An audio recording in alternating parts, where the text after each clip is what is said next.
স্বপ্রণোদিতভাবে ইসকনকে নিষিদ্ধ করল না বাংলাদেশ হাইকোর্ট। খারিজ হয়ে গেল মামলা। ক্রমাগত চাপ এবং ক্ষোভের মুখে পড়ে ইসকনের বিরুদ্ধে মামলা প্রত্যাহার করে নিল বাংলাদেশ সরকার। বাংলাদেশের সংখ্যালঘু নেতা চিন্ময় কৃষ্ণ দাসের গ্রেপ্তারি নিয়ে উত্তাল গোটা দেশ। জায়গায় জায়গায় বিক্ষোভ চলছে। তার মধ্যেই ইসকনকে নিষিদ্ধ করতে চেয়ে বুধবার দেশের হাইকোর্টে মামলা দায়ের করে মুহাম্মদ ইউনূসের সরকার।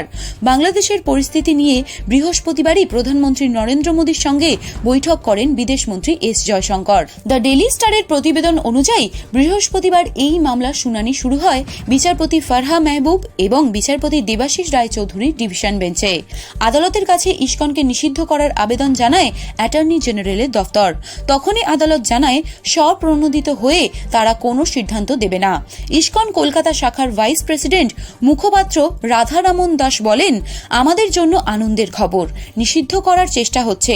আমরা চিন্তায় পড়ে গেছিলাম, লক্ষ লক্ষ ভক্তেরা কোথায় যাবেন? অনেক মন্দির আছে। সরকার যে নিষিদ্ধ করার চেষ্টা করেছিল, হাইকোর্ট তা নিষিদ্ধ করেছে।